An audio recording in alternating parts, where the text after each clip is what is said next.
Hello, welcome to this evening's webinar. My name is Emily Nolan. I'm the Communications Officer with the Irish Wildlife Trust.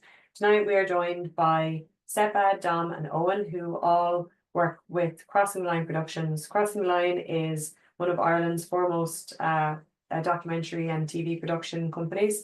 They're Emmy Award-winning production company that have worked all over the world and have created some of the best known programs in Ireland, particularly in nature documentary programming. So we're extremely lucky to have them here tonight.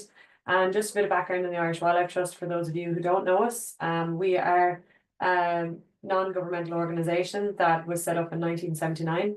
We work to preserve and protect Ireland's habitats through advocacy and through outreach events and through our engagement and communications efforts. If you would like to support the Irish Wildlife Trust, you can become a member. And members receive our quarterly magazine, which is an award-winning magazine that features some of the top experts in Ireland and includes policy updates and articles about nature all around Ireland and conservation news, both national and international. And we also have Kids magazine for younger members, and that is also sent out 4 times a year. For those of you joining on YouTube, don't forget to subscribe so you don't miss any of our webinars, and please do share these videos with anyone who you think might be interested to keep spreading our message and keep getting as many people educated and passionate about nature in Ireland as possible. And with that, I will pass over to Cepa and we can get started. Hi everyone, thanks a million for tuning in. So before I start, I have 2 apologies, and one of them is I'm just at the end of a cold, so there'll be a lot of throat clearing, so please ignore that. And the other thing is, for someone who works in TV, I'm incredibly bad with tech. So when I'm trying to, I'm going to share a lot of clips. If it goes wrong, bear with me and, you know, amuse yourselves for the few seconds while I'm figuring it out. So I work for Crossing the Line. I'm one of the directors of Crossing the Line, and I primarily, while we do Crossing the Line, I suppose, do science, natural history, we do sport, documentaries. I mainly focus on natural history. So I run the company with my husband, John Murray, who he started the company 30 years ago. So I'll pass you over to Dom. Hi, everybody. Thank you for having me on. My name is Pontillo, or Dom, easier. I'm a wildlife cameraman, and I've been working I've been filming wildlife for the last maybe 15 to 20 years. I've been working with Crossing the Line for 15 years. My work has mainly been in Ireland, but I've managed to travel a bit with it as well, and with Crossing the Line, a good bit with Crossing the Line, and also with other companies in the UK, like the BBC and Wildstar Productions. Yeah, so and Eoin, if you want to, sorry, Dom, I'm jumping across here, but Eoin, if you want to introduce yourself, and then we'll be coming back to everyone again in a few minutes. Yeah, so my name is Eoin Warner. I grew up in West Cork. I kind of fell into this industry. It wasn't the path I originally chose, but I've been completely besotted with the natural world since I was a child. Yeah, I've a great privilege to be working with a company like Crossing the Line, who are doing documentaries at an amazing level. It's particularly when you think about what's the level of the standard of documentaries that are done internationally. And it's a great adventure, and it beats a real job. So yeah, that's that bit. Don't undersell it, Dom or Eoin. So I guess tonight I'll start by kind of introducing the company and just the state of, I suppose, wildlife filmmaking in Ireland. Then I'll pass you over to Dom, who I suppose Dom's the person who spends most time in the field of anyone, and he'll talk a little bit about his work and his experiences and kind of how he got into it and where he's ended up with it.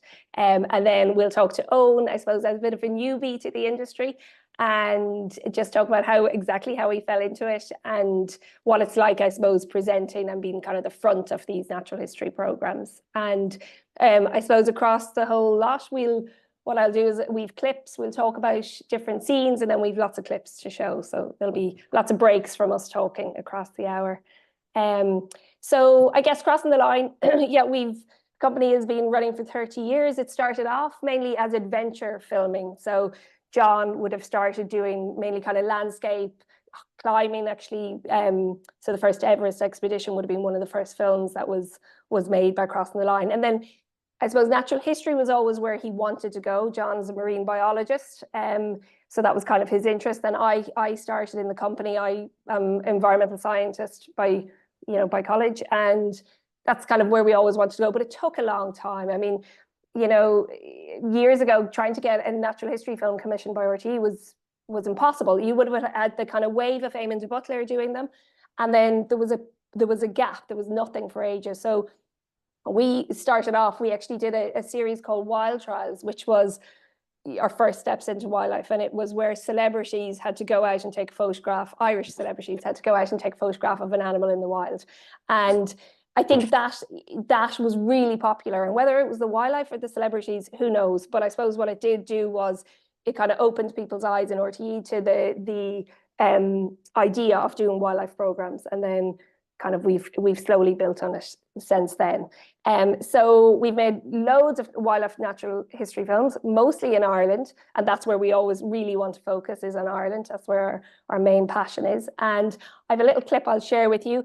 Kind of just gives you an overview of it's clips from lots of different films that we've made. So I'll just give you a sense of what we do. One sec. This will be the slowest one.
Okay, so that kind of, I suppose that's bits out of a ton of documentaries that we've made, but it does give you a sense of what we do. And, you know, everything in that is filmed in Ireland. And I suppose what I always think when I watch that clip is you go, yeah, we can do as good as anything that you can get in the world, and we can do it here in Ireland. And I suppose that's what we always strive to do.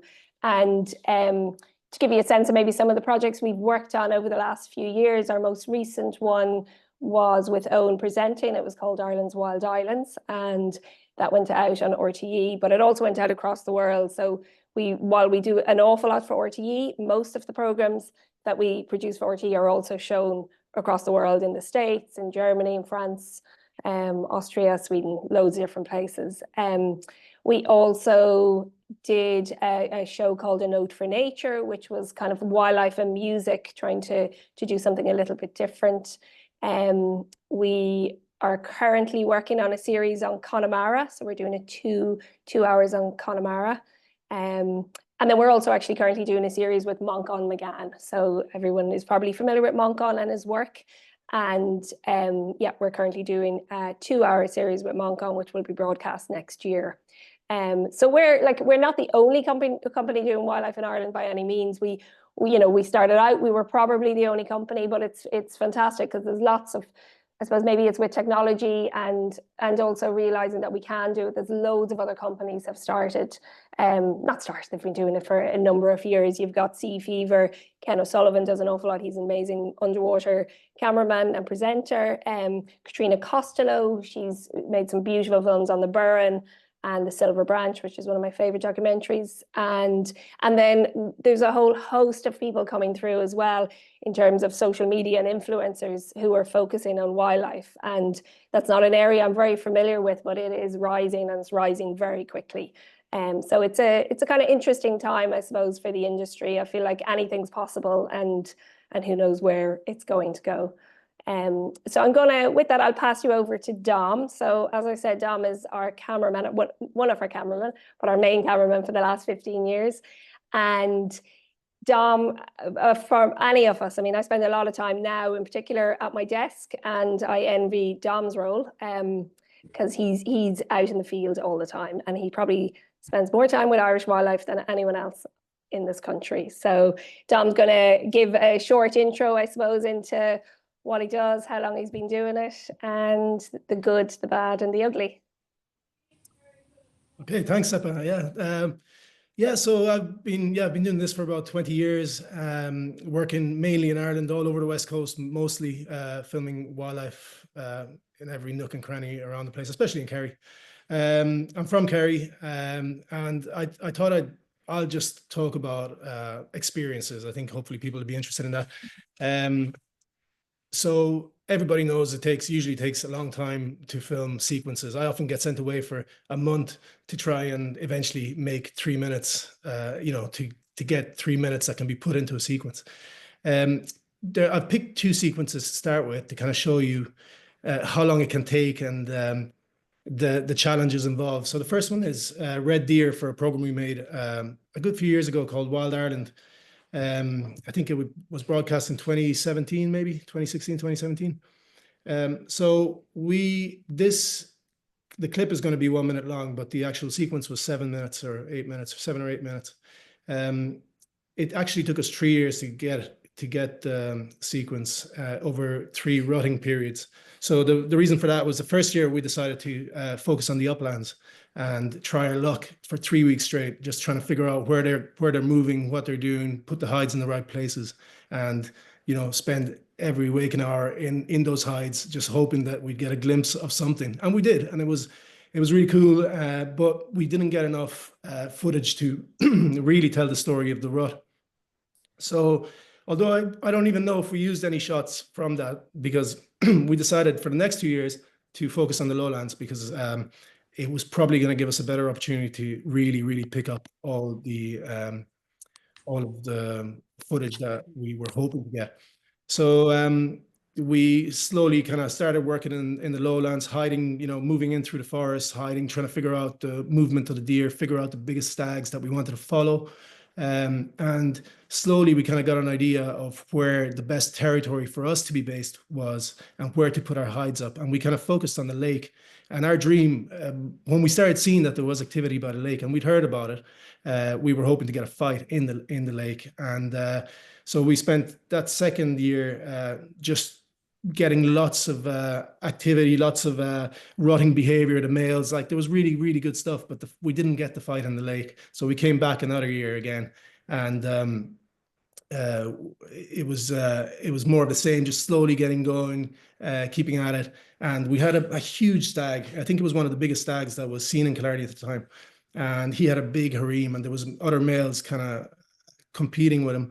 And we just spent it was coming to the end of the rut, and we had other shoots on. We were filming whooper swans up the country, and I was on to John. I was like, just give me another day. Let's just give it another day. It might happen. It might just happen. And so we pushed the shoot by a day or two.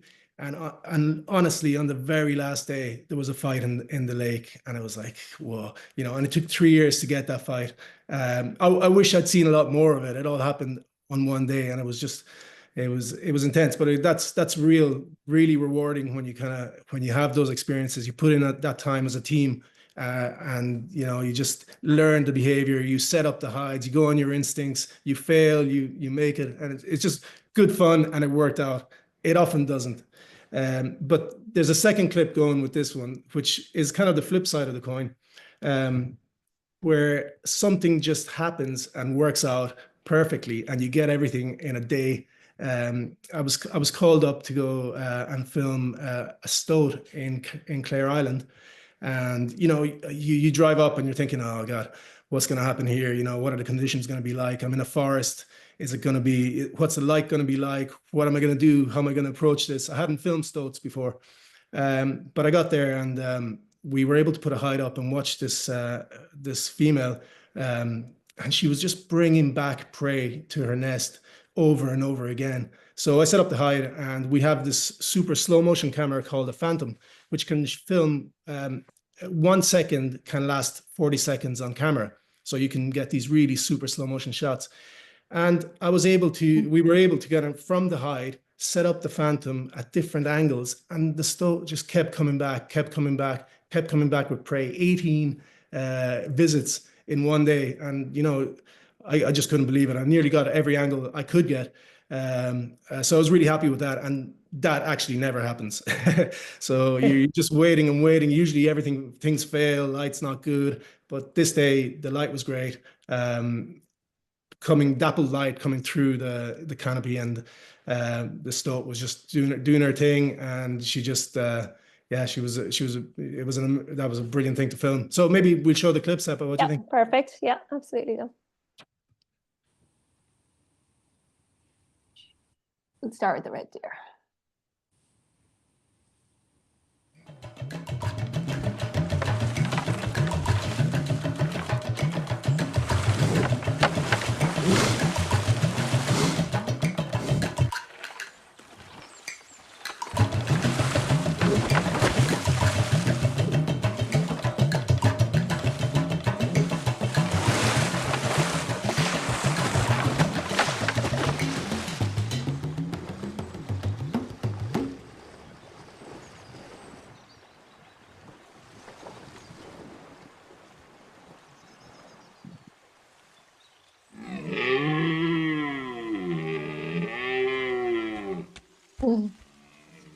The loser looks utterly exhausted. Everyone has seen that he's been beaten. The females have seen it, the males have seen it, and so he will not be feared again.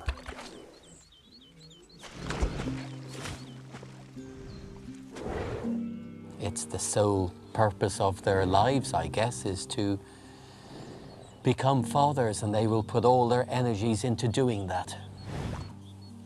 And there were some winners, but more losers.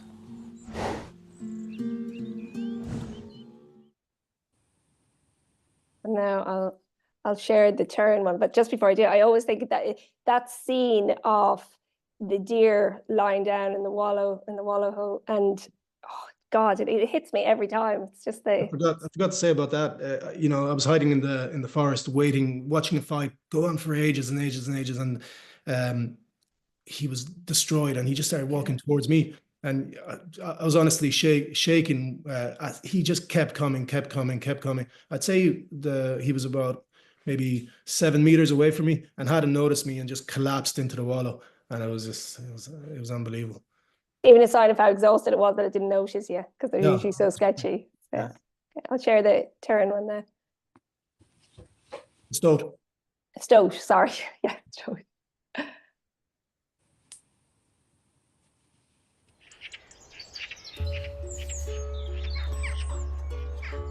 A wild Irish stoat like this has to use every tool in its toolbox. They've somehow adapted to use all the skills that a hunter must have. They can climb trees to steal eggs and nestlings. They can swim. The only thing they can't really do is fly, and even at that, they can jump huge distances.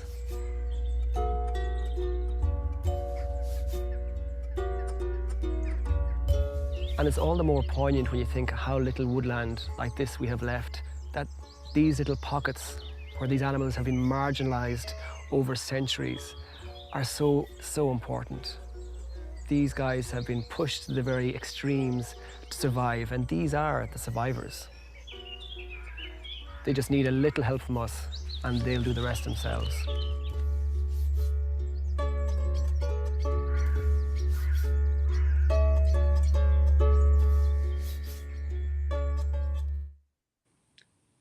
Can I come in there for a second? Sorry, Dom.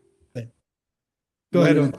Like you're describing some of the challenges that you face in the field, and I remember even speaking to you about the deer rut and how literally you'd have to go into a hide in the dark in the morning time and spend the whole day in the hide and leave again in the darkness, having to pee in a bottle, being eaten by midges, and rain lashing down on top of you. But that last stoat sequence, which was an amazing gift to be there with you that day.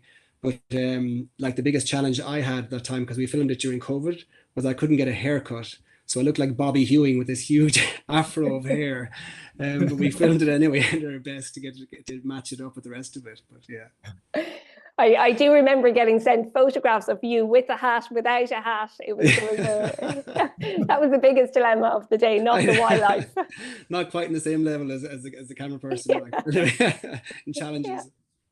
And it's funny, or Owen, you mentioning the time Dom spends in the field, and I suppose one of the things that it's, as someone who started off studying wildlife and imagining my life was going to be in the field with wildlife all the time, and as for anyone who works in wildlife knows that is not the reality, but Dom is a lucky one in that sense, because he gets to spend more time with wildlife than anyone. So what I wanted Dom to talk about next was maybe some of his favorite experiences. So he's picked out a couple, and I suppose it's what happens when you get to spend that much time in the field with animals, what you get to see. Yeah, so we often work with like great researchers, scientists, and they can bring us to the right places, show us exactly the behavior that's going on. But then usually we're left there, and we end up spending so much time with the animals.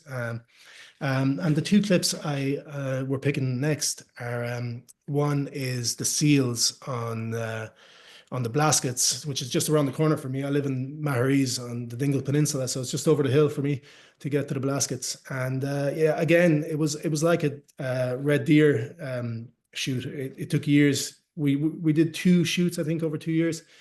But every morning, I got to stay in Nell's house on the Blasket, on the Great Blasket.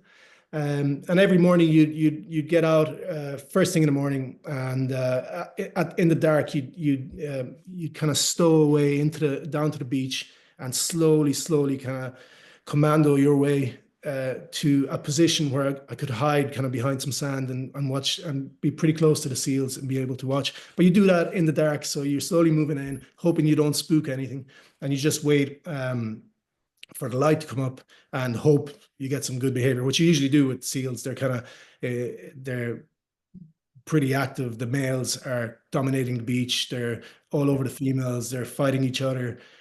So yeah, you're just hoping for the beautiful light mainly and behavior. And it's an amazing spectacle because there's hundreds of seals on that beach. It's must be one of Ireland's biggest conglomerations of mammals, I'd imagine. Yeah, that's the first clip. And then the second clip we're going to do. So the boas one, Dom. I got to spend it with Crossing the Line. We did a documentary on wild Cuba, and myself and my wife Kira, who was also producer for Crossing the Line, got to live in Cuba for a year and a half, which was probably the best job ever. But one of the best shoots we had was we tried to film boas hunting bats, So we found out local knowledge. It's very difficult in Cuba. It's not really that well connected. So you're kind of traveling from place to place. You're meeting scientists. They're asking locals for have they got any idea of where we might find something. And I think we came across our researcher Darío Fernández Bellón. He found an amazing spot, and basically it was a hot cave. Which I think has 95% humidity. And the cave had a kind of like an opening, a chimney, where all these fruit bats would fly out from, thousands and thousands of bats. And this chimney had a canopy of trees where the boas would slowly slither in and just hang down and fish for bats. Now, this is all in the dark, completely in the dark. So we'd get there before sunset and set up, and I'd be working with an infrared camera and infrared lights. And I was there with Kira and a Cuban producer, Esteban, and another friend. And they couldn't see anything. I was the only one who could see anything through my camera. And Kira had a bit of a fear of snakes at the time, which she's gotten over through these experiences, I think. And these 3-meter boas would just slither in beside us. We'd be covered in like beetles, cockroaches would just be walking over us. We'd be eaten by ants. And in the evenings, you go home, and in your bag, inevitably there'd be like a scorpion hanging off your bag, something crazy like that. But the spectacle itself was insane. To see the bats do what they were doing. To see the boas do what they were doing and catching these poor bats who just, as soon as they were caught, kind of gave up, and they were just wrapped up and smothered. Was amazing. And the hot cave itself as well was really interesting. If you went down into the caves, there was like massive toads, tarantulas, whip scorpions, all these scorpions, really cool things. So I was like, it's like a child's kind of dream and nightmare at the same time to be out there. So yeah, maybe show those. Yeah, I'll start with the seals and then we'll end with the boas. Okay. There we go. Nuair chéanta an rairc san agus an tacla chéiles nó ránta mór ar fad. A sé scaun rúil mar tá gachan é den sochaí le feiscint an.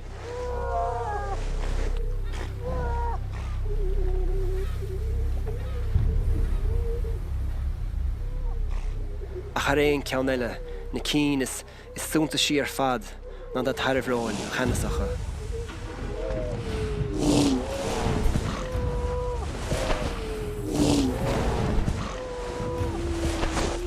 Ag 300 kilogram tá mách an capalanta, agus iad réig a ganasíocht a chranúil go fíochfar.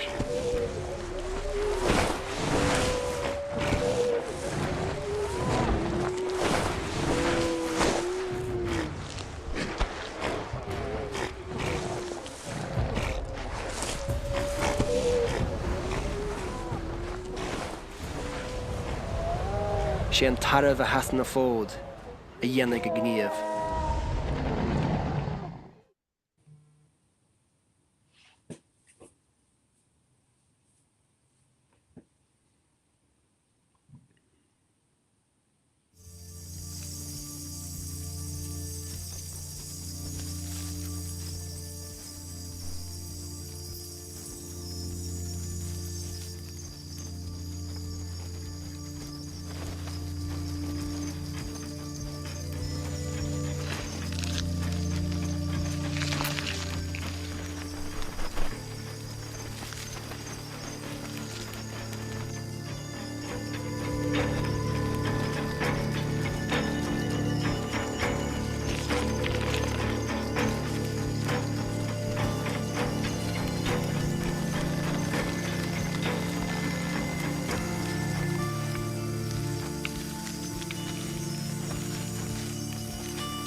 I got to choose these clips really, and it's like when I'm watching them, it's like a selection of my favorite shots.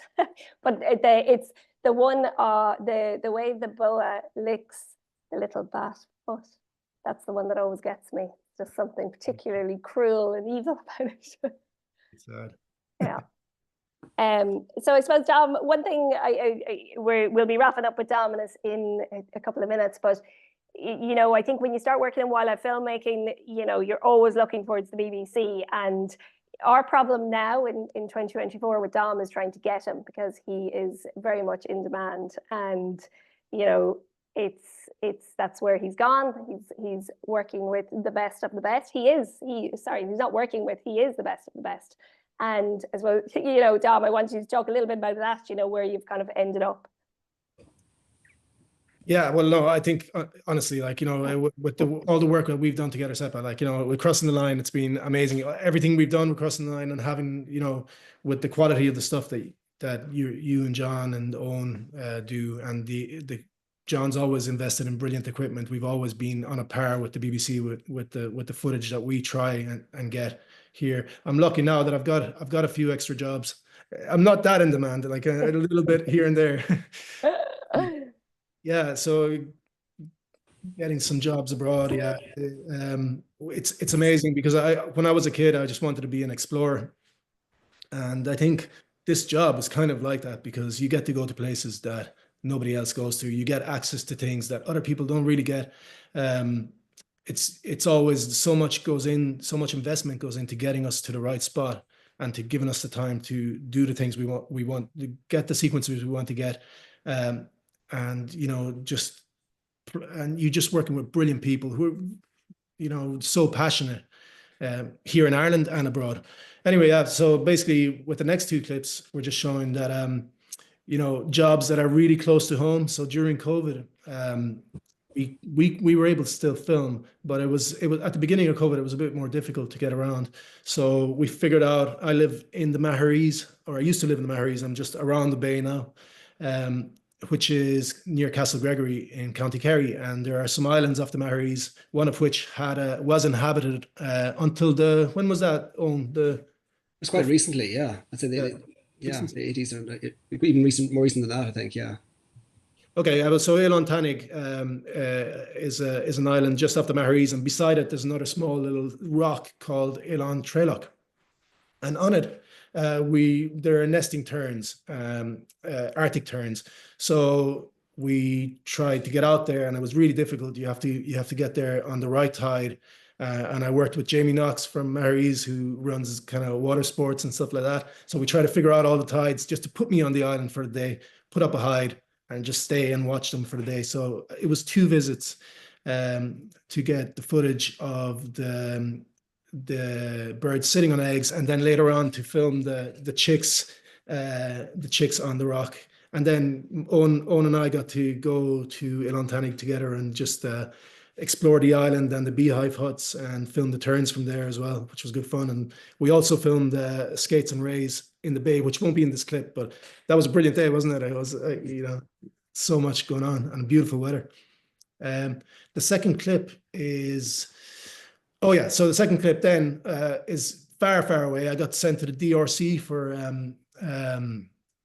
Wildstar Productions. There's a series called Queens on Disney, and it's about matriarchal societies. And I was sent to the Congo to film bonobos, who are kind of our closest primate relative. And that was just an incredible shoot to go somewhere so far flung. And we landed in Kinshasa, stayed for a day or two, flew in towards Salonga National Park, into an old village, and then we had to walk 20 kilometers into the jungle and stay there for 2 months. And that was my first jungle shoot. And every day you'd know where the bonobos were nesting. Every night you'd know where they're nesting, so you know where to find them in the morning. The problem was that they were 2 hours away by foot. So you'd get up at 4 a.m, walk for 2 hours, find them at their nest. They kind of start moving around 6-ish, I think. And then you're following them. And some days they could walk 10 kilometers. And the kit's so heavy. You're just kind of trailing through the jungle with your local experts who just knew the bonobos inside out. They knew what they were going to do. And it was just a brilliant team effort and a great experience to be in the jungle, and all the hardship that comes with being in the jungle. You're just being bitten all the time. You're sweating. You're just covered in sweat bees, honeybees all over you, wasps. You're getting absolutely nailed by everything. I got bitten by some spider that just paralyzed half my body for 10 minutes. And I never saw it. My friend, who's the producer that was with me, was just looking at it, scared, going, "Are you okay?" But yeah, we got to film a lovely sequence at the end of the film, where our main character finally introduced her baby to the troop. And yeah, those are the 2 clips coming up. Okay. So we'll throw them on, Cepa, there. Great, thanks, Dom.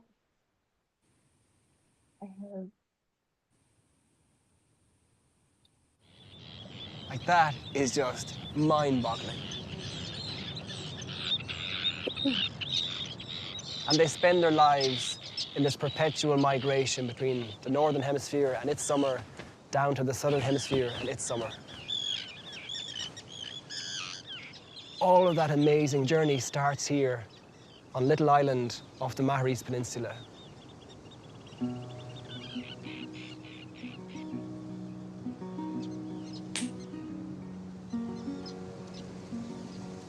Both species mate in April and May, and the eggs are laid in the days after.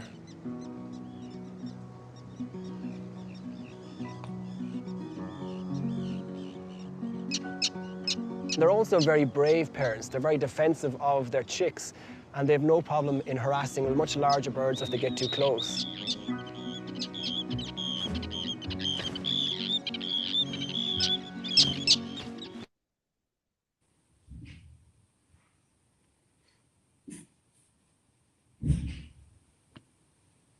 Zoe's separated from the others. But this time, she's not alone.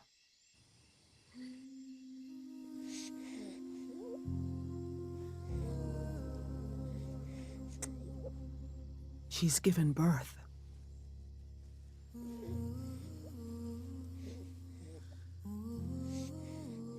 A tiny baby girl.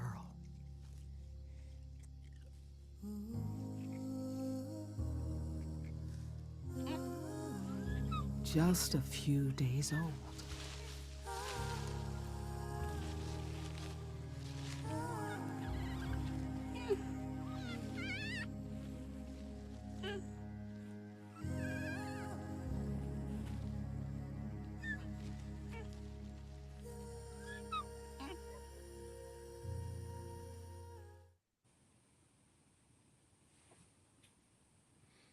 I think that was a different clip than you actually requested me to show, was it? Did I get that? No, I think that was it. Was that the right one? Okay. Yeah. So yeah, I always think when I see that clip, you think that's what you dream of filming when you start being a wildlife filmmaker. I know I'm obviously love doing the Irish stuff, but you know, it's when you're a kid and you think working as a wildlife filmmaker, they're the scenes you want to be doing. So it's, yeah. But just on Ireland, actually, no, it's amazing here. We don't have as much, but the things we have are amazing. Like, so the whales and dolphins, the deer, the seals, all the little animals. But the beauty in Ireland is, it is really tough because the conditions are all over the place. The weather is terrible. You could have a terrible summer. I think once when I was living the wildlife, we had like 30 days of rain one summer, and we were absolutely screwed. Like, Yeah. but the light is amazing when you do get it. It's just, you know, it's so dynamic, and also it's a brilliant place to learn to do this, because you really have to put in you really work hard to get your sequences. And you know, the summer days can be 16 hours long or more, and then you're up again the next morning at 4:30 till 11 if it's a beautiful day, and then back to bed and up again, like when you're full on in the summertime or the springtime. I think it's the best place. Ireland, and I guess the UK would be similar, is a brilliant place to learn, because it kind of toughens you up for all those experiences. Kind of working in Africa and other places where the sun goes up, the sun comes down, and you know, the days are short. It's not, it has its own you know, challenges, and it can be like grueling in terms of location and stuff like that. But you know, when you've done all this work in Ireland, it's kind of not that bad.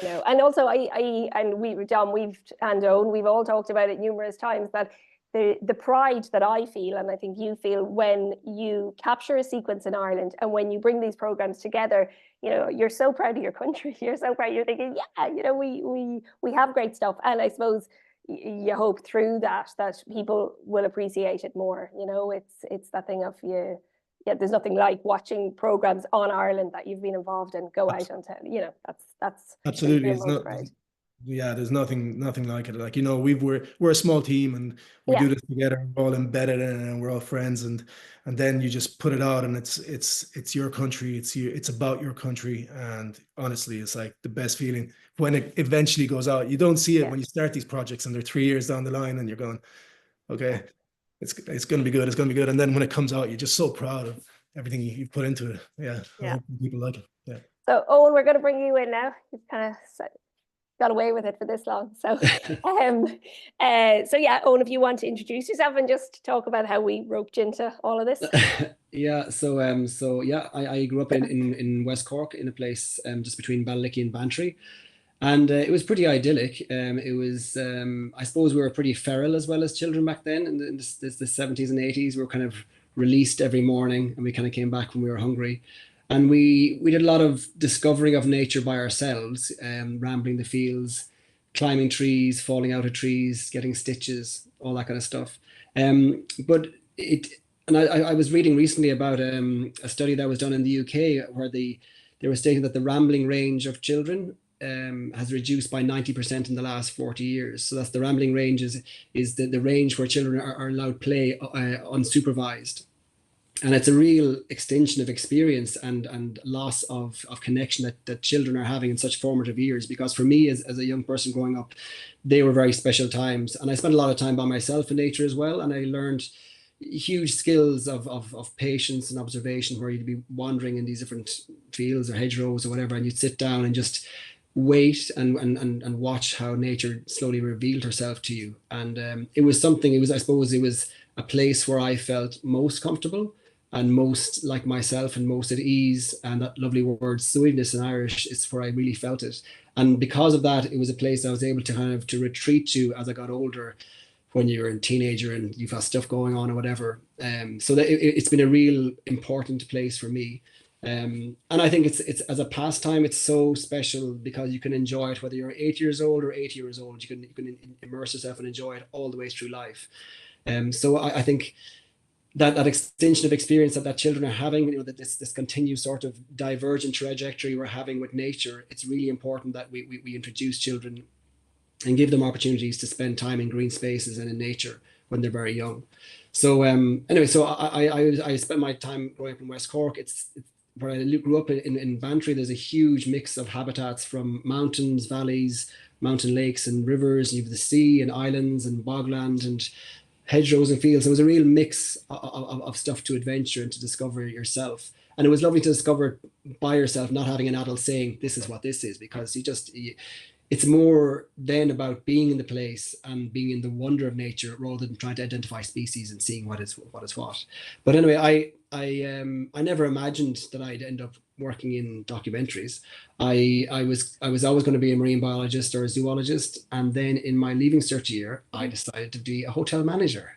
So completely different. And in a way, it was nice that I kept the natural world as a hobby and a pastime, anything that I discovered, and it never became a job. And I stayed in that and did a lot of traveling with nature and with work for many years. And then when I kind of lived the wildlife in the 20s, another type of wildlife, which was great in my 20s. And then when I was a very late bloomer. I was about 39, 40, about 8 years ago. I got a call from John Murray of Crossing the Line to say that that you guys were doing this new documentary for the BBC, Wild Ireland. And at the time, I had a feeling that he kind of expected me to know who he was or who Crossing the Line were, but I didn't have a notion. And he's saying that this is the documentary they're doing. And I said, John, I should stop you there. You have the wrong person. He basically was saying that they were making a version for T.G. Carr, and they wanted someone who spoke Irish and who had an interest in nature. And I said, listen, John, I've no aspirations to be in television. And he said, well, that's why I'm speaking to you. So I was still a bit kind of not sure. And then he mentioned that the first shoot would be spending a night on Skellig Hill. And I was like, okay, you got me in Skellig Hill, I'm in. So I got a call a few months later saying that we were going to be filming the next day, that there was a gap in the weather, and could I get down to Portmagee to get the boat. So I drove down, and I was excited but so nervous because I'd never done anything like this before. I'd never been in front of a camera, or I didn't have a script or whatever. And I remember just coming up before Portmagee. Prior to that, my wife said, you can't wear those awful mountain boots or hill walking boots that you have. You have to get a new pair because you're going to be on the telly. So the ones I had were in tatters. So I got this brand new leather pair of walking boots. And I'll never forget, I was coming into Portmagee, the sun was splitting the rocks, and I looked to my left and I saw these perfect, beautiful boots. I said, Jesus, they're not me. So I pulled over, I put them on, and I jumped into a ditch, and I traced up and down in the ditch in the drain for about 10 minutes until I got suitably mucky and worn looking that I could actually wear them properly. And I met the guys, and we headed out on the boat across to Skellig Michael, and my stomach was in ribbons because I was so nervous about what was ahead. And I'll never forget just coming into the quay at Skellig Michael and hearing Gleich an Taibh, or the Kittiwake scream, or the Kittiwake's call, the cry. And I was catapulted back to a teenage visit the last time I was out in the Skelligs, and it was the same welcome I had, and really kind of brought me back, and I really kind of pinched myself that this is real, and I'm coming back to this amazing place. And so anyway, we managed to come ashore. That was very short-lived, that bit of respite. And then we had to gather all the gear, and obviously you haven't seen Dom like I've seen him. He's got an amazing physique because he has to carry all this gear for 20 minutes or 20 miles inside in a forest or in a jungle. And there's, with all those steps in Skellig, there was a lot of carrying and walking. I was like a Sherpa, but it was great. But anyway, I was nervous as hell. The next morning we woke up at 4 o'clock to get the sunrise, and I remember saying to John, I said, John, have you got a script? And he said, no, there's no script. I was like, oh Jesus Christ, what am I going to do here?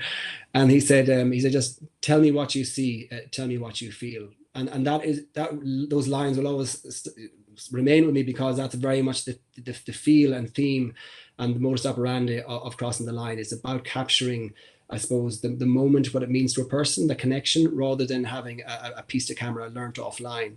And that sunrise I'll never forget, because for someone who lives in the West Coast, every sunrise you see rises over the land, and suddenly you're out on an island, and one of the most spectacular island that we have, and you're a completely different perspective. You're looking across the sea and the sun rising. And I, as nervous as I was I went back to that little boy in the ditch, kind of being in the wonder of nature, and I was just in awe of the kaleidoscope of colors and all these amazing seabirds just wheeling around me. And that was the first time it really connected, and I was in the moment despite the cameras and everything else. And that's what you would like to happen every time, but it doesn't always happen that way, and it can be really intimidating having 2 or 3 people staring at you, expecting you to come up with something that's inspiring or whatever. But when it does happen, when you are in these amazing places and you are captivated by what's happening around you, the amazing wildlife that's there, you go back to that bubble, that special place, and that's a real privilege, and it's great to be able to call that work. So Cepa, I suppose we'll show this the very first piece. It's Owen's very first piece on camera. Yeah. There we go. I had more hair and it was darker.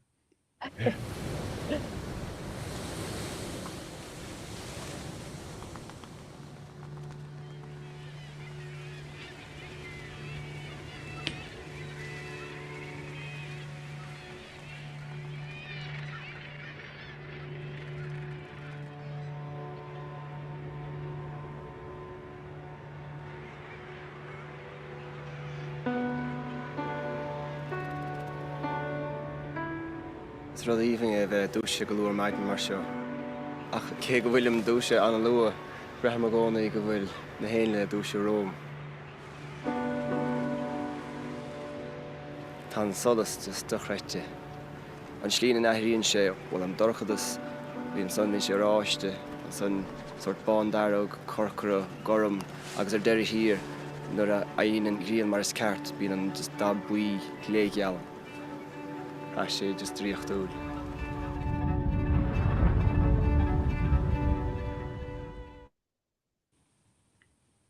I texted Owen last week when I was picking these clips, and I said, I can see the fear in your eyes. What was your response, Owen? It wasn't fear, it was... Oh, I don't know what it was at the time, but yeah, that one was wonder. The night before was fear, definite fear. So yeah, we included the subtitles because most people won't speak Irish. So Owen, I think you want to talk a little bit about, I suppose, what it's like presenting in Irish and the importance of the Irish language for you and for you to be communicating to audiences in Irish. Yeah, so it's sometimes it's challenging for me because I didn't grow up speaking Irish. I was a late bloomer. I went down to West Kerry when I was 25 and spent a year down there in the Gaeltacht where I wanted to consciously learn the language. So I spent a year down there, and it was, I suppose, very different to the type of experience most people in Ireland have of learning the language in a classroom scenario, as a compulsory subject. When I learned it, it was very natural. I was living amongst the community. I was working with local farmers in the fields. I was out fishing lobster with the local lads, and generally having the crack. And it was I suppose I ended up learning the language through those experiences, through weather lore, through farming, through fishing, through the nature around you. So you end up absorbing the language from the landscape and from the people who were there. And that was for me the real lightning moment when I realized that the language was the key to unlock so much of our heritage, and particularly because Irish has been the language spoken here for the last 2,500-3,000 years, and so it's a rural language. Ireland was very much a rural community until very recently, and so the people living through it, they would work very closely with nature, and they observe nature hugely. And any language, it's what situates you in an environment. It's how you interact with the world around you. And when language shift happens, as it happened in Ireland, very abruptly, there's a rupture happens between the people and how they know the nature and the landscape around them. So I suppose I felt that it was really important to share that with other people as best as possible. As I said, at times it's challenging because it's not my first language, but I think when people do hear the language and they see the clips, it tends to make sense. And even when you think about like the way we read our landscape, the amount of knowledge that's held up in Dinshanachas in place name lore, like Ireland is the most densely named country in Europe in terms of every field and rock has a name and a story behind it. And there's great resources there like loganim.ie online. When you look at the Irish name, it makes more sense as to why it's called that place, or it gives you an indication as to what grew there before, whether it was a forest of yew trees or oak or whatever. So it allows you and helps you to reimagine what the landscape used to look like rather than how it looks now, and how it hopefully could look again. So it's just that really important key. And then there's other great stuff like in Irish folklore is so, because of people being so interwoven with the language, there's some amazing stories there. And if you go to duchas.ie, it's a great website, and you can literally put in newt or common lizard or barn owl, and a whole range of stories that were collected in the country from Irish people are there. And it's just, there's some really interesting moments in that. So even the next clip we're going to show is, we did it in Bruff Castle in Limerick. And this is about the barn owl, and the Irish name for barn owl is Scraco Grelige, the graveyard screecher. So again, it's very descriptive, like a kestrel is in Pucaraguiha, the wind frolicker. So it gets the really beautiful names that we should make our own. And again, picking up on what Cepa said earlier on, it's really important. People think of wildlife documentaries, they think of Africa or Antarctica, but it's really important for us to be proud of and to know what we have on our doorstep. And if people know about it, there's a chance that we'll inspire them to go out into it and for them to then protect it and be proud of it. So that's, I suppose, the real nexus around the documentaries that we do. And I suppose doing it through the Irish language is next level again. So this is a piece. Dom filmed this, and we had great fun setting up infrared cameras, because you can't. It looks, obviously you can see me and the birds, but in reality it's completely pitch black. So it's strange. Nakati an slíge gefédele an a hier daling leklichen an dorgadas gulli ni tachten chefson gefelo etel gan ein glor na fuiminecher Cosúlis na ski an lair.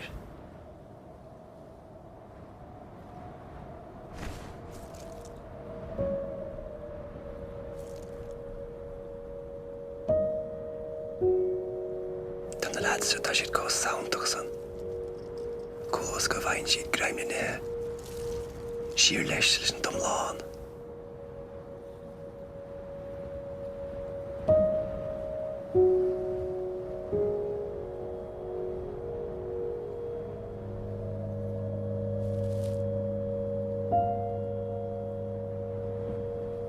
Chin seo tá siad I grad na cí hánig fáil taí ar as tócha, mar ní fada go méid siad ag meacht, agus fáilte fear na haine agus tócha.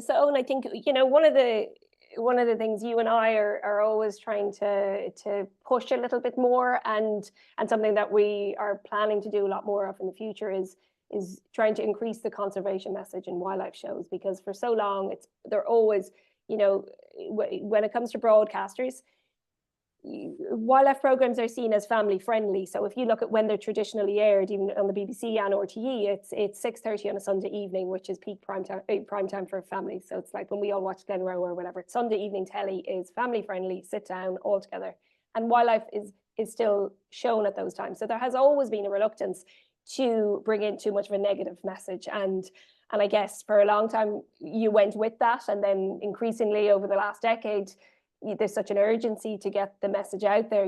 We have to try and include it, and there's a constant battle. You know, the broadcasters will say, yes, we want it, and then you put it in and it's like, oh no, we can't have kids, you know, hearing that, or that's too depressing. So there's always that, you're always trying to get more of a message in. So, you know, we've had conversations about, you know, how we can bring it in more, and if we can't bring it into our programs, you know, directly on screen, what can we do around the broadcast, or what can we do with the footage that we have to bring that message to a wider audience? So I know, Owen, you've lots of ideas on that. Yeah, I suppose that there's a huge responsibility, particularly at the moment, because of the climate and biodiversity collapse that's out there, to get the message across. And it's you know, it's one thing on an occasion like this, we are preaching to the converted. Anyone who's engaging in a talk like this is already trying to do something and is very aware of it. But it's trying to get to the people who are on the fence, or who aren't really aware of some of the issues. And again, as you're saying, Cepa, it's that trying to get that balancing act right, of not being preachy, but of building awareness about something. And that's, I suppose, what we very much did in Islands, was trying to show the wonder of what's on our doorstep, but also to show the challenges that it's facing. And in these two clips, one is on Clare Island, and one of the biggest things when we were visiting all these amazing islands was the distinct lack of woodland on them, and the huge pressure that people would have had in the last few centuries with the population increases and so on, using up any of the woods that were there. And after a while, you know, we just tend to look at the Irish countryside, the mountains or the islands, as being these barren, beautiful places, but that's not the way that they were. And so we found this really lovely little valley on Clare Island, which still has some intact woodland on it. And it was a breath of fresh air. And I think it kind of caught us all by surprise when we were in it. And at times when you're in these situations, like I filmed this with John, and there's no script as such, so he'll just be asking you questions, and then it's like he finds a thread and he starts to pull at it, and the more he pulls, the more kind of emotive or emotional you get into it. And some things you can't show because maybe it's too angry or too whatever. But there's a huge amount, in terms of the presenters, a huge amount of vulnerability there, because if nature's very close to your heart, you do kind of want to let it out. But you have to, there's a huge element of trust as well, that it's edited and created into a nice story that creates action, I suppose. But some of the things we were thinking about, you know, like, as much as this is entertainment for people at home, how do we have more impact with these documentaries? And I was just thinking recently about, with let's say, for example, the likes of Clare Island and the woodland issue, is like, how would we work with an NGO, whether it be the likes of the Irish Wildlife Trust or Home Tree or whoever it would be, that we would create awareness or have another social media campaign happening along with the showing of the documentary that would have some initiatives in planting trees in islands, or working with communities in islands, or working with schools in islands, but about trying to have a bigger impact, and for communities to feel, or for the public to feel, this information coming not only from the television but also from social media, from the radio, from local community newsletters, whatever it is, but to get some momentum behind these things, because a lot of people want to do something. There's a lot of goodwill out there. They sometimes need help in some direction and how they can make a difference. So that is the first one, and the second one then I think we're showing is the rays, which yeah, I was just thinking because of time, and I'm wondering if we have rays or basking sharks. So it's up to you which one you'd like to show. Ooh, I suppose we'll do basking sharks. The rays was amazing, yeah, but we did that with Dom, but yeah, we'll go to basking sharks. Yeah. Sure. Okay, I'll start with Clare Island, and then we'll go to it. Basking shark kind of sums up the idea as well. So we'll go with that.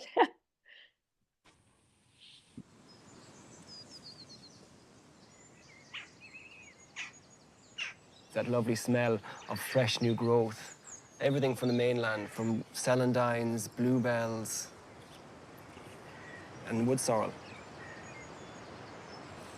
And you wouldn't expect to have such a diversity of flora on an island. And all these are indicators of an ancient woodland. No one knows the full story of this mysterious little forest.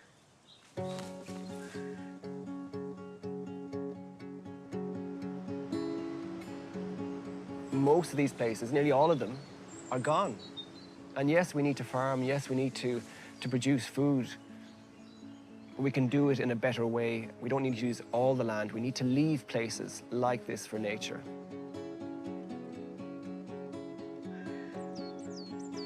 This is a really, really special place, and it's a place that has to be preserved, because these woodland habitats bring a whole range of different species and richness to the biodiversity of these islands that so many of the islands are now missing.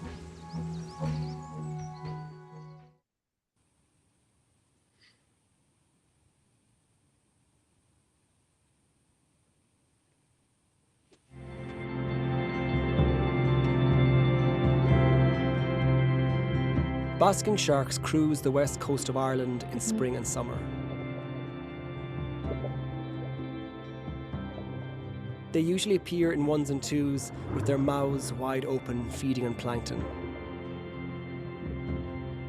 But in the last 7 years, something extraordinary has been discovered. This.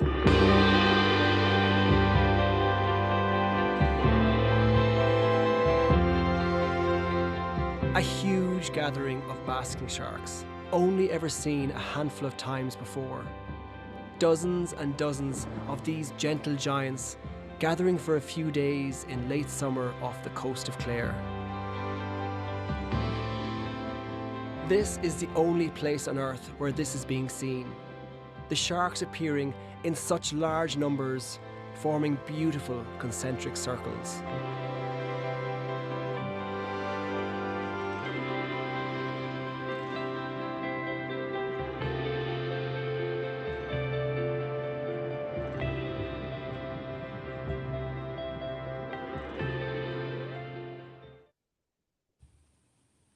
That was a tough day at the office that day.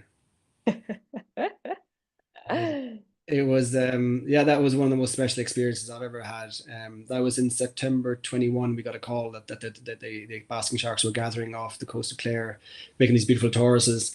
And we filmed out there for 3 days, and it was absolutely amazing. And it's when you're, it's one thing to, when you're viewing these documentaries at home, you see the beautiful images and you can hear it, but when you're in the water, or if you're even like Dom with the red deer earlier, when you're in the presence of these huge mammals or huge fish, there is a presence about them, and a real privilege to be amongst them. And I'll never forget the time we spent in the water with them. And like, you'd be in the water for hours, and it would just, the time would fly. You wouldn't even notice it. And even I noticed when we were free diving, because you were so enamored with the basking sharks, and because they were so chilled, that you ended up being very relaxed yourself, and you could last underneath the water for ages until your tummy starts to contract to say you have to go back to the top again. But it was very special. But just that conservation note, like, we have a very complicated relationship in Ireland with basking sharks. We had the largest basking shark fishery in the world, with over 10,000 sharks killed during the 60s and 70s, or 50s and 60s, sorry, on Achill Island. And through the work of different filmmakers, and Kenneth Sullivan has done some amazing work with this as well, and with the Irish Whale and Dolphin Group, for bringing awareness to these amazing animals. Only that last year, they were formally protected in Irish waters, which is a great thing to go from almost extinction to that. So you would hope that documentaries like this and the work of various NGOs brings awareness to the public, and makes people want to make a difference and get their voice heard. So yeah. Yeah, and it's, when you mentioned the Irish Whale and Dolphin Group, and one thing I keep thinking of, this is a bit like a trip down memory lane for me watching all of these clips, but we're a small team of people in Crossing the Line, and the truth is we'd be all sitting twiddling our thumbs if it wasn't for the scientists, the researchers, the volunteers, all the National Parks and Wildlife staff, all the just crazy wildlife nuts that we know. It's those people who bring us the stories and bring us the locations and bring us their expertise. I mean, we just couldn't make these films without them. And I suppose it's a small group, everyone knows each other in the wildlife world, and we've been so lucky to be able to tap into that. And I suppose it takes a while, but they accept you eventually. At first it's like, oh, TV crews, here they come, to torture the wildlife. And I suppose filming is not like that. I always think, whenever people talk to me about disturbance, I go, well, filming is so different. I mean, if an animal is not behaving normally, if they are aware of our presence and not behaving normally, we're not going to get a film. It is absolutely, and it's as Dom was kind of describing earlier about going down in the dark, that's how we have to put in so much time and effort to become invisible, because we cannot cause disturbance. We cannot, you can't anyways by law, but also you're just never going to get any footage if you march in there. And I think eventually, in the early days, we were always seen as like, oh, what are they at? But now we've become just part of that, and we're very, very, very privileged to work with all those people and have them share their knowledge with us, because we wouldn't be making wildlife films if it wasn't for them. And then the other thing I think of when I'm watching these clips is the role of, Crossing the Line is only 6 people really, and then lots of contractors come in, but it's the art that everyone brings to it. It's a logistical nightmare. So, we have teams of people who sort all of that out, and we don't have to deal with it. It's the editors, it's composers, it's the sound designers, there's just, everyone brings something to it, and makes the kind of result is the film. And I suppose it's always the sexy bit is the field work, and then everyone kind of tends to forget about the other stuff. But without, if you take out one of those people, it would all fall apart. So and then one of the things I wanted to end on was, I suppose, the changing face of natural history filming, and it's at a really funny stage. We don't know where it's going to go. It's definitely harder to get commissions now. It's public service broadcasting is taking a hammering. And I suppose I've spent the last year and a half sticking up for RTE all the time, because given everything that went on last summer, and I am really passionate about public service broadcasting, and not just in Ireland, I mean, abroad. And most of the partners that we always work with are public service broadcasters. And I suppose we are so privileged to have our own public service broadcasting of the quality that RTE, I think people maybe, because it takes such a hammering, I'm always going, you don't know how good you've got it till it's gone. So, we need to value it more. And I think, it's taken a hammering at the moment, not just because of what happened, but because I suppose the changing face of media and streamers coming in there, and the way people are consuming media.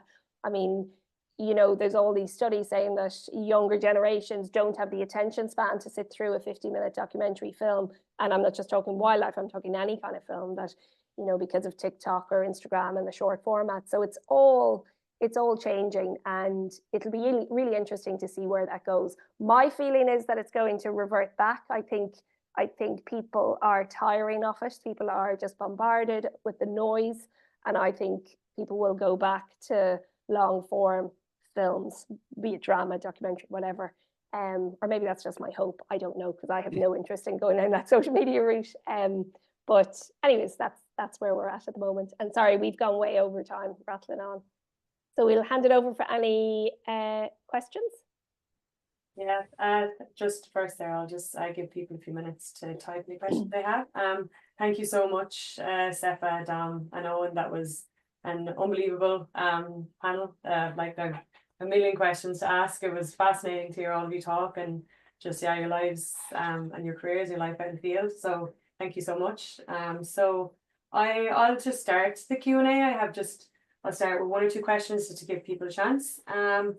So I think I'll start with I guess, yeah, when you talk about we talk about, obviously, the biodiversity crisis is an inevitable topic that will arise when it comes to doing this kind of work. You know, especially when you touched on the missing forests in Ireland, and, you know, when Dom and Cepa and Eoin, when you talk about getting to experience these other countries that still have some of their old forests still intact, and they still have a lot of the native biodiversity still intact, that people will flock to go and see. And I guess when you actually get to witness that, or when you get to witness like the basking sharks off the coast of Ireland, when you get to witness these amazing nature events up close, like you said, there's just nothing like it, and it's just like catapults your awareness of nature into a whole other sphere, I guess, and it's just, yeah, changed your entire relationship. But the other side of that then as well is that when you come back to Ireland, sometimes it can be hard to witness some of the degradation that's happened in Ireland, because when you, especially with you can see, as you said before, you can picture what used to be and what could have been, and how much we've lost. And I just wonder, how do you actually cope with that grief, because your jobs are so tied up in nature, and it's something that even all of us in the Irish Wildlife Trust think about and talk about a lot, of, you know, trying to keep the hope and keep the motivation. And how, like, what are your tips to people to cope with that grief of, yeah, fixing what our current situation? Can I come in for a little bit there? Yeah. So I think there's an awful lot of negative speaking, rightfully so, in this area, and there's a lot of, you know, guilt and eco anxiety, and a lot, you know, the reaction to that at times can actually turn into some positive action, but it also can turn into like inertia and you know, a lack of action, because there's a fear, and there's also a resentment towards it.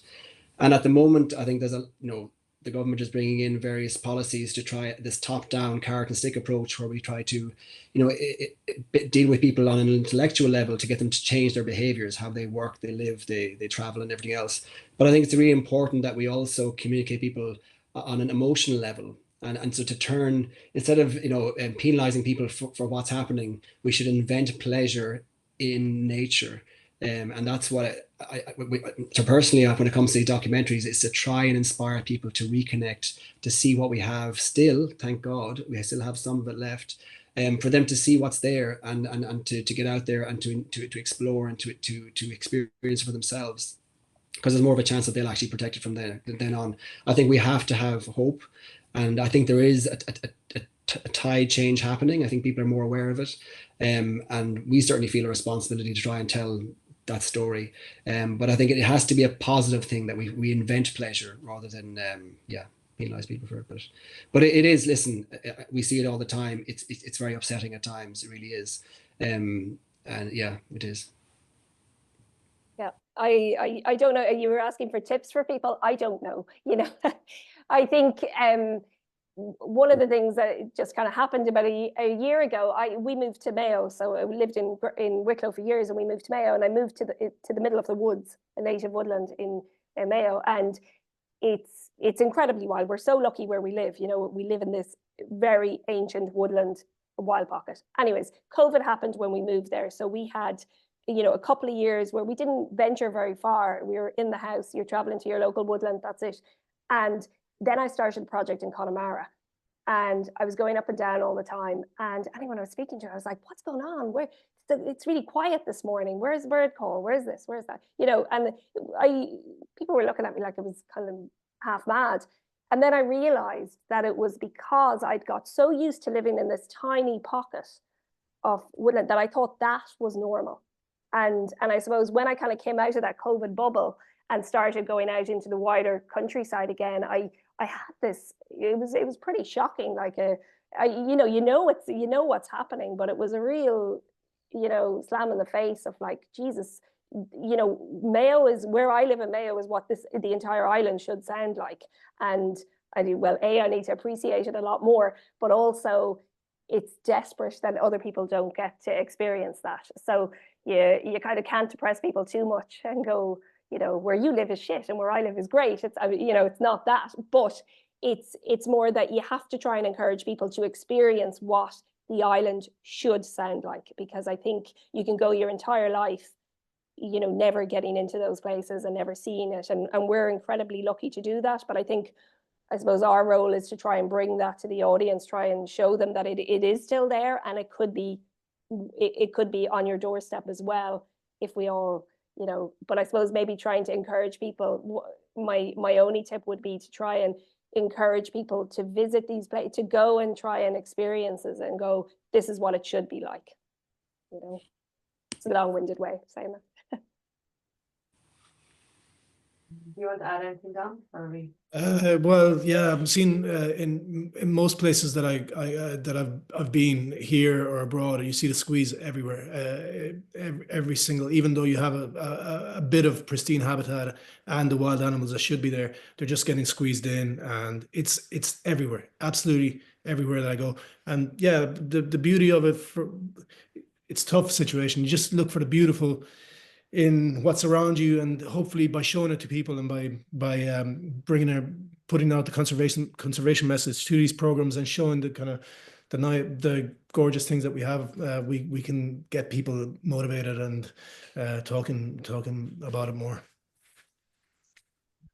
And I'll just, so I suppose my next question was going to be like, for your kind of work, what's the most important thing that you want people to take from it? Is it the kind of the conservation message, or is it just to show what's possible in Ireland, or just to actually even show someone like for your kind of career path that it's possible for people in Ireland as well? Because I guess we do have a lot of people who are interested in wildlife photography and filmmaking, but not many actually will pursue it professionally. So I guess maybe you have answered your question already of like what is the most important message really for you guys? I suppose for me, it's that it will somehow make a difference. You know, that's it, and be that, you know, with conservation messaging or just showing people what we have. I mean, it's impossible to measure whether it has an impact or not, but you just hope, you know, you hear anecdotally it does, but you just hope that if you keep showing people and that it will have some kind of impact, you know. That's the most important thing for me anyways. It's that it has to make a difference to wildlife, to biodiversity in Ireland. That's why we do it. Okay, so I'll try to get some of audience questions. So I guess this is from one person they asked, Dom, what's your favorite moment interacting with an animal during fieldwork? I've had a lot of them, but in Cuba we got to film. We were filming. We were on a liveaboard, so a boat, and we were filming sharks out on the Gardens of the Queen is the name of the area. But also because liveaboards tend to frequent that area, American crocodiles were hanging around, and they're quite a shy crocodile, but they tended to come close to the boats. And so one day when I was underwater, a croc just came by, and you know, to see a croc underwater, it was just unbelievable, and it was just so relaxed and moving past me and away, and yeah, just something I'd never thought I'd ever see, or be close to. So that's probably one of the most incredible experiences I've had in terms of filming. The next question is just about bringing wildlife filmmaking together with local communities. And so it's about they ask for finding the hook and the stories that can reconnect people with care and with nature again. So yeah, I guess, do you have any thoughts on filmmaking? I guess that includes local communities perhaps that are affected by these wildlife, like by certain things going on in wildlife in their local area, and how they're affected. I guess the question is about if it's a priority for you, or how would you craft that kind of message, or how would you approach a project like that? I'll have, maybe Owen, you might have something to say about it as well. So I suppose, yeah, that is, a lot of our films don't have people in them. Natural history films don't have people, and it's one of those things that we always toy with. It's like, we don't really show the real picture, I guess. And we're trying to bring people in more. So say we're working on a series on Connemara. So we're actually, at the moment, we're splitting it into 2 hours. One is blue chip wildlife, and the second hour is kind of the conservation message and people. So we may change that, maybe all be blended into one, but there will be people included in that. And it was for exactly that reason. Well, it was for 2 reasons. It was to be able to tell the conservation messages in particular areas, and also to give people hope. So we're going to focus on kind of conservation heroes, I suppose, if you want to call them that. So it's the farmers, the activists who are working in those regions. So we're, we are aware of it, and we're trying to bring it in more. But the other thing we have talked about, particularly with our island series, and we didn't do it, and part of it is just hours in the day and finances, but was doing a tour, bringing the films back to the islands and doing a tour of the islands and showing them in their local community halls or whatever. And that's something we would really like to do and do more of. But look, yeah, it boils down to having young kids and having time, a lot of it, and it doesn't happen. But there are things that we definitely want to do more of and hope to.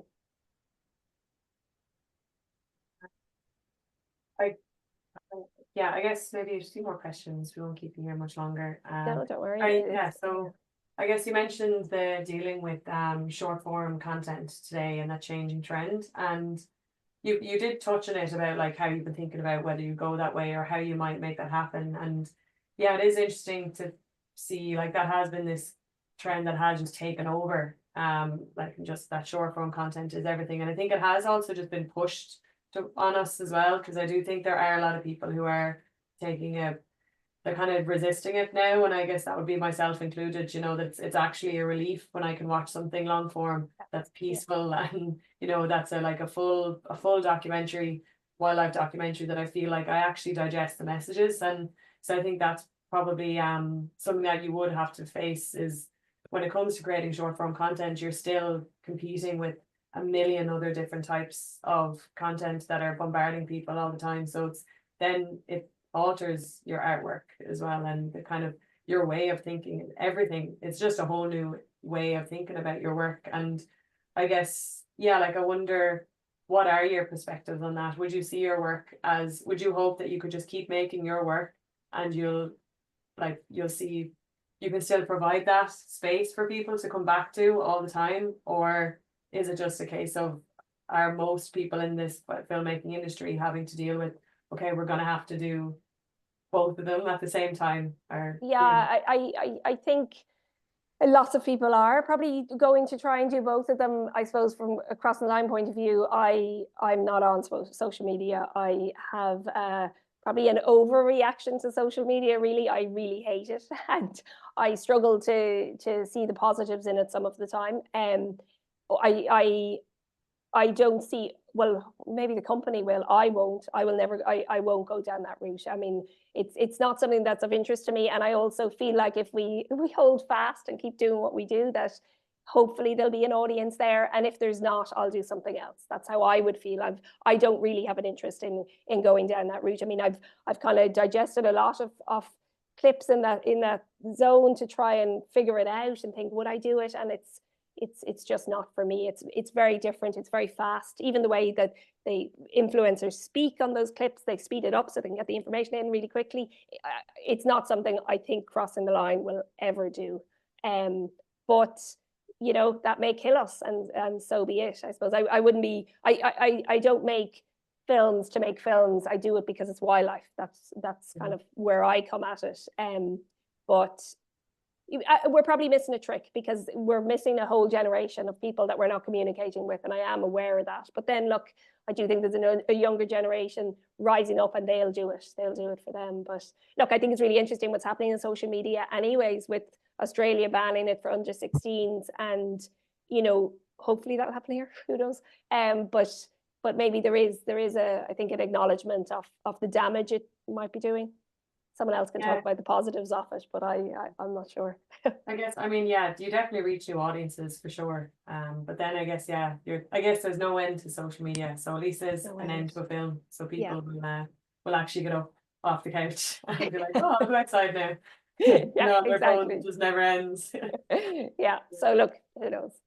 Yeah. Owen might become an influencer. Would you, Owen? I'm not even on social media. The same. I'm not on anything. So none of us are. Yeah. We're the wrong generation. we're the wrong people. Yeah. So just to end it, so I guess there's a few questions, and I guess as well, you kind of mentioned that Ireland, it is a great place for people to get started in filmmaking, because like Dom said, there can be some really challenging conditions, just from weather to just all sorts of things. And do you have advice for people, either if they're like, we have people who are zoology graduates who want to get into making documentaries, or people who just love wild nature filmmaking, they want to get involved, and what are your tips for, you know, new graduates, young people who want to get into this area? Cepa, you'd be probably really good at this for people who are looking to get it, but it's a tricky one, because the way I've done it is a kind of, I think if people really want to do wildlife documentaries, they need to get out and film, and they need to kind of send their clips. They just need to learn and film and try to get in with companies and get a bit of experience and try to get their clips out. So people who definitely want to work in wildlife documentaries could maybe go and check out Bristol, because that's full of wildlife documentary companies. It's like the hub of the UK wildlife scene. But in Ireland, I think just get out there, film, do sequences, see what you have near you. If you're an enthusiast and you know there's something special, just try your hand at getting a bit of footage and showing it then to production companies, talking to production companies. What do you think, Cepa? Yeah, I think time in the field, whether it's, you know, because obviously there's other roles from camera, there's researchers, and I just think time in the field. So many graduates come out of college and they have so little field experience, including myself. I mean, you do so little field work these days in college that I think for us, it's being comfortable in the field, on rough terrain. Being comfortable, being uncomfortable is how I always put it. It's like, it's not easy. And you know, and knowing wildlife. So it's knowing behavior, being able to identify species, you know, all of those skills are really important. And look, I always think it's like we get lots of people contacting us wanting to be wildlife filmmakers, but all I say to them is you genuinely have to love being outdoors and being in the wild, because, you know, that's, especially when you're starting out, it's different when you get to, you know, maybe the stage I'm at where I can choose to not because I've a young family or whatever. You know, when you're starting out, you're the person that we'll want to send into the field to help us find stories, find species, you know. So I think we have to be able to trust you with wildlife, because we're not going to send someone who hasn't a clue and is going to cause disturbance. So I do think experience in the field is key, and having a driver's license. As much as I hate pushing the car thing, but the amount of people who contact us about research and they say, oh, I can't drive. I'm going, well, I can't drive you there. So the driving license is critical. I'm not a car pusher, but you know, I'm not giving you a lift. Yeah. Would you recommend people to do like courses, like let's say how would you weigh up, like, say, people, because I know in Bristol, say, you can do masters in wildlife filmmaking in like UWE is a big place, and there's like the other colleges around London and stuff. Do you think people are better to do those kinds of courses, or would they be better doing like science, getting out of the field? If they were to try getting internships, like, is there, I guess, if someone wanted to figure out a professional path, or like, is it enough to just say, get out, start practicing, and get a good reel together and just network? You know, what do you think would be like, yeah, just for if there's people with that kind of question? I think, I suppose, when I look at everyone I work with, I mean, you know, I did environmental science, but loads of people did history, psychology, you know, as in, I think what really matters is the passion. I think you could walk straight out of school and start working in wildlife filmmaking if you had the passion and the real interest in it. I think if you do want to do a course, I'd always sway people towards wildlife rather than filmmaking, because, well, A, it's more interesting, and B, Dom, I think you did. What did you do? Filmmaking? You did. No, but I wish I'd done. Sorry, I did do filmmaking. I wish I'd done wildlife. I wish I'd done a zoology course. Yeah. Yeah, because I do think it's wildlife, it's time in the field, and it's that experience stands to you more than, because technology and everything is changing all the time as well. So even, you know, in the 3-4 years that you're in college, it's all changed by the time you get out. So I would more go towards wildlife. But what I would say is, I did wildlife. I ended up working in TV, and I still have imposter syndrome. Like, you know, I've been doing it 20 years, and I still always feel like, oh, anyone who went and did a communications course or did media in college, they know something I don't know. So you'll always have that. But I'm the complete opposite, Sepp. I think the other way around. yeah, and I think so everybody in our go. business has imposter syndrome anyway.